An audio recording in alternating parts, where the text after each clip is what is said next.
నిత్యము నాకు తోడుగా ఉన్నాయి. నీ ఆజ్ఞలు నాకు తోడుగా ఉన్నాయి.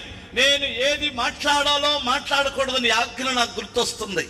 నేను ఎటు వెళ్ళాలో వెళ్ళకూడదని ఆజ్ఞలు నాకు గుర్తొస్తున్నాయి. నీ ఆజ్ఞల మార్గములో నేను నడుస్తున్నాను. కనుక నాకేముంది? నా శత్రువుకు మించిన తెలివి నాకుంది.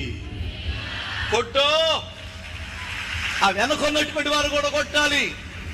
శత్రువు దగ్గరికి వెళ్ళి నేను చేతులు కట్టుకునే బుద్ధిహీనతలోనికి నేను రాను.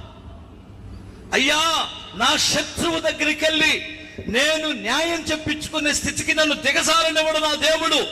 నా భార్య భర్తలు గొడవ వస్తే, నా పిల్లలకి నాకు గొడవ వస్తే, నా అత్త కోడళ్లకు గొడవ వస్తే నేను శత్రువు దగ్గరికి వెళ్ళి న్యాయం చెప్పించుకునే స్థితికి నేను రాను. ఎందుకంటే ఆజ్ఞలు నాకు తెలుసు, నేను పాటిస్తాను. అర్థమవుతుందా?